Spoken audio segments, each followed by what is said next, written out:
Om Swastiastu. Halo semuanya, selamat datang di channel saya. Perkenalkan, nama saya Igede Arsa Prasnadeva, NIM 22121111015, jurusan Yoga dan Kesehatan semester 7. Pada video kali ini saya akan membahas mengenai penerapan atau intervensi pijat tuina terhadap balita untuk menambah nafsu makan. Berikut saya akan tampilkan PowerPoint materi penyuluhan yang berjudul Praktik Pijat Duena untuk Meningkatkan Nafsu Makan pada Balita. Identitas diri sudah saya perkenalkan pada video awal. Selanjutnya, adapun tujuan materi penyuluhan yang akan saya sampaikan, yaitu yang pertama, memberikan informasi yang akurat tentang praktik kesehatan komplementer dengan pijat duena untuk menambah nafsu makan. Yang kedua, mengubah pola pikir dan kebiasaan individu, keluarga, dan masyarakat untuk mengadopsi gaya hidup yang lebih sehat. Yang ketiga, memberikan pengetahuan dan keterampilan yang dibutuhkan untuk mengambil tindakan preventif atau pencegahan guna mencegah suatu penyakit, terutama pada gangguan nafsu makan pada balita yang sesuai dengan materi penyuluhan yang akan saya sampaikan pada hari ini. Sebelum kita masuk ke materi, Bapak Ibu dimohonkan untuk mentaati tata tertib, yaitu yang pertama, selama materi disampaikan, dimohonkan handphone untuk dinonaktifkan atau dialihkan ke mode getar. Yang kedua, Bapak Ibu diharapkan mengikuti seluruh rangkaian penyuluhan dengan aktif dan tertib. Ketiga, apabila Bapak Ibu memiliki pertanyaan, disilakan untuk menyampaikan pertanyaannya pada sesi tanya jawab. Selamat pagi dan semangat pagi. Sebelumnya, apakah Bapak Ibu sudah siap untuk mengikuti penyuluhan ini? Saya harap semua peserta dalam keadaan sehat, bersemangat, dan siap mengikuti penyuluhan ini. Berikut ini saya akan menampilkan PowerPoint yang saya gunakan untuk penyampaian materi penyuluhan. Semoga materi yang akan saya sampaikan hari ini dapat Bapak Ibu pahami dengan baik dan jelas. Yang pertama, saya awali dengan latar belakang. Kelompok rentan adalah suatu kelompok yang idealnya diperhatikan oleh pemerintah dan berbagai pihak. Hal ini tercantum dalam Undang-Undang Nomor 39 Tahun 1999 tentang kelompok rentan. Penerapan undang-undang tersebut sangat penting dilakukan oleh semua pihak termasuk akademisi, karena akademisi akan mengukur bagaimana prevalensi gangguan nafsu makan di suatu negara. Balita, ibu hamil, dan lansia atau lanjut usia adalah tiga kelompok rentan yang banyak terdapat di masyarakat. Balita merupakan salah satu kelompok rentan yang paling utama harus diperhatikan, karena balita sangat dibutuhkan usia pertumbuhan dan perkembangan. Balita memiliki masalah yang cukup serius, yaitu indeks massa tubuh atau IMT kurang dari angka normal, yaitu 17. Selanjutnya, prevalensi. Berdasarkan Riskesdas tahun 2018, prevalensi gizi kurang di Indonesia sebesar 17,7% dan stunting sebesar 30,8%. Kekurangan gizi dapat berakibat buruk terhadap kesehatan terutama pertumbuhan dan perkembangan pada anak. Faktor-faktor yang mempengaruhi kejadian gizi kurang antara lain ada dua faktor. Yang pertama, faktor langsung. Faktor langsung dipengaruhi oleh kurangnya asupan nutrisi dan penyakit infeksi. Yang kedua, faktor tidak langsung. Faktor tidak langsung dipengaruhi karena kurangnya konsistensi pangan keluarga, kurangnya pengetahuan orang tua berkaitan pada pola pengasuhan, dan kurangnya pelayanan kesehatan serta sanitasi lingkungan. Usia 1-5 tahun merupakan kelompok usia rentan gizi. Asupan nutrisi yang kurang pada 5 tahun pertama dapat berakibat gangguan pertumbuhan, perkembangan baik fisik, mental, dan otak yang bersifat irreversibel. Salah satu faktor risiko gizi kurang pada balita adalah perilaku makan atau pola makan. Perilaku makan yang baik dapat digambarkan dengan ketertarikan pada makanan, keinginan untuk makan, perasaan untuk makan, kecepatan saat makan, dan pemilihan jenis makanan yang baru dan sesuai dengan kebutuhan.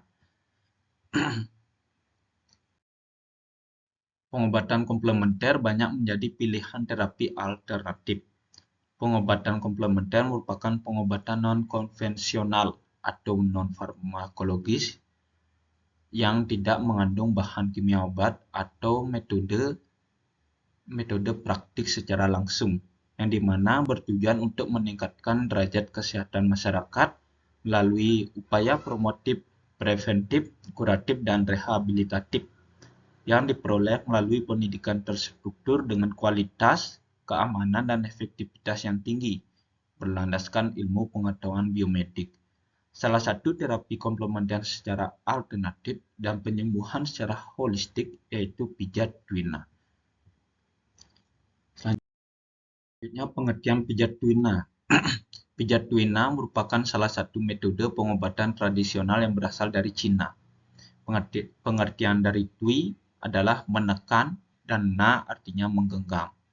Jadi pada dasarnya, teknik pijat yang lebih spesifik untuk mengatasi kesulitan makan pada balita dengan cara memperlancar peredaran darah pada limpa dan pencernaan. Sentuhan pijatan ibu merupakan bentuk komunikasi orang tua kepada anak. Anak yang dipijat dengan perasaan bahagia akan mendapatkan manfaat pijat secara maksimal. Penelitian Munjidah pada tahun 2015 dan Maria pada tahun 2016 membuktikan bahwa pijat tuina yang rutin dilakukan oleh orang tua dapat menstimulasi titik meridian tubuh yang akan berdampak untuk meningkatkan nafsu makan pada balita. Selanjutnya, adapun intervensi yang di dalamnya langkah-langkah melakukan pijat tuina.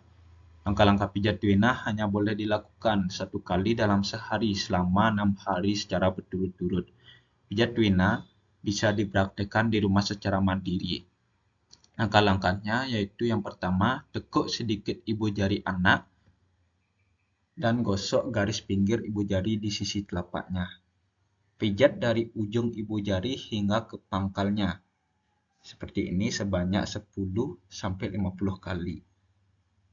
Nah, gerakan ini membantu fungsi pencernaan dan limpa. Yang kedua, pijat tekan melingkar bagian pangkal ibu jari yang tebal berdaging. Seperti ini. Pijat melingkar dilakukan sebanyak 10-50 kali.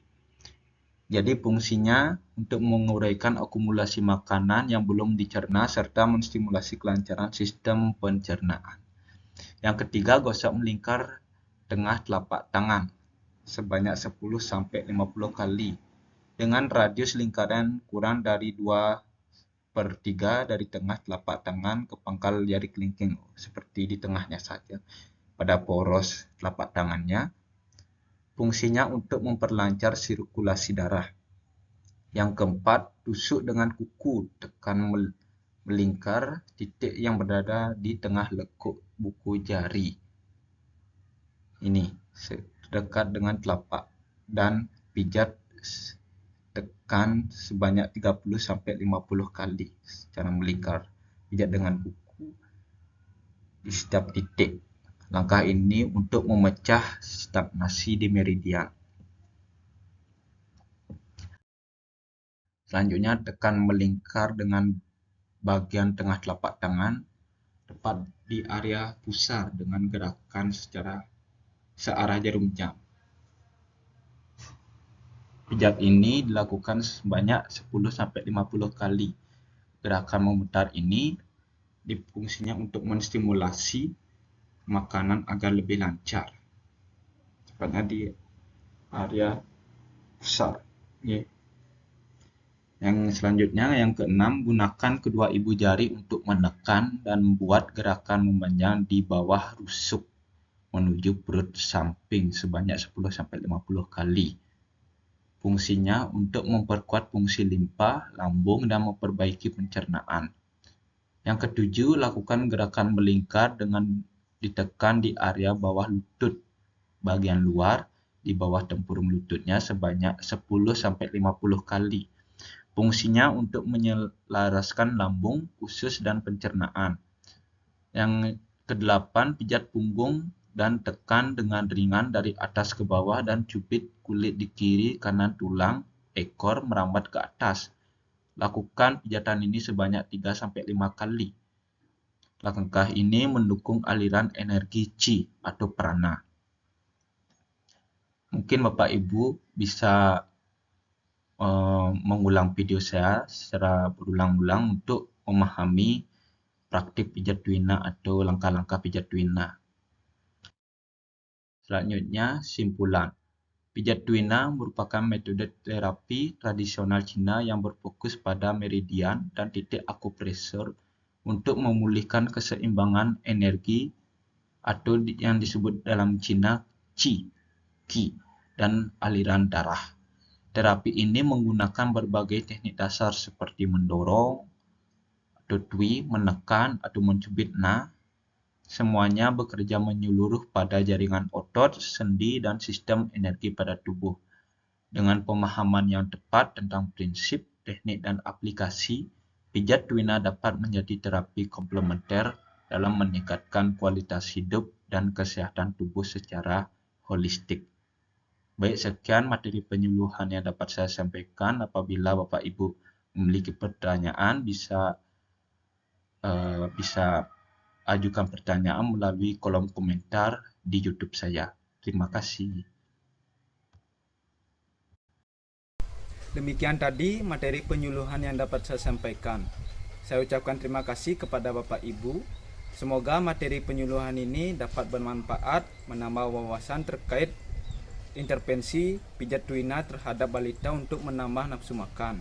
Apabila dalam sesi penyuluhan tadi terdapat kata maupun ucapan yang kurang berkenan di hati Bapak Ibu, saya mohon maaf yang sebesar-besarnya. Akhir kata, saya mengaturkan Parama Santi. Om Santi Santi Santi Om.